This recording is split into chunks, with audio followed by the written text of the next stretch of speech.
আসসালামু আলাইকুম রহমতুল্লাহ। সম্মানিত ভিউয়ার্স, আশা করি আল্লাহর রহমতে আপনারা সকলে ভালো আছেন। ভিউয়ার্স, আমাদের দেশে শিক্ষার্থীদের হাতে বছরের শুরুতে নতুন বই তুলে দেওয়া হয়, কিন্তু প্রতিবারের ন্যায় এবারে একটু ভিন্ন আঙ্গিকে বই তুলে দেওয়া হয়েছে। কারণ এবারে বিভিন্ন সমস্যার কারণে 42 কোটি বইয়ের ভিতরে মাত্র 6 কোটি বই শিক্ষার্থীদের হাতে তুলে দিতে সক্ষম হয়েছেন শিক্ষা মন্ত্রণালয়।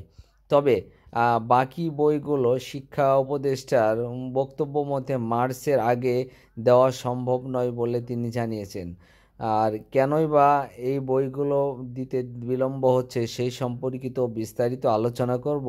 তবে বিস্তারিত জানতে আমার চ্যানেলের সাথেই থাকুন। তবে ছোট্ট একটি রিকোয়েস্ট, আপনি যদি আমার চ্যানেলে নতুন হয়ে থাকুন তাহলে চ্যানেলটি সাবস্ক্রাইব করুন এবং পাশে থাকা বেল আইকনটি বাজিয়ে দিন। চলুন কথা না বাড়িয়ে আসল কথায় যাওয়া যাক। মার্চের আগে সব শিক্ষার্থীর হাতে নতুন বই পৌঁছানো অসম্ভব বললেন শিক্ষা উপদেষ্টা ওয়াহিদ উদ্দিন মাহমুদ বলেছেন, আগামী মার্চের আগে সব শিক্ষার্থীর হাতে নতুন বই পৌঁছানো সম্ভব হবে না। আজ মঙ্গলবার 7 জানুয়ারি তিনি এই কথা জানান।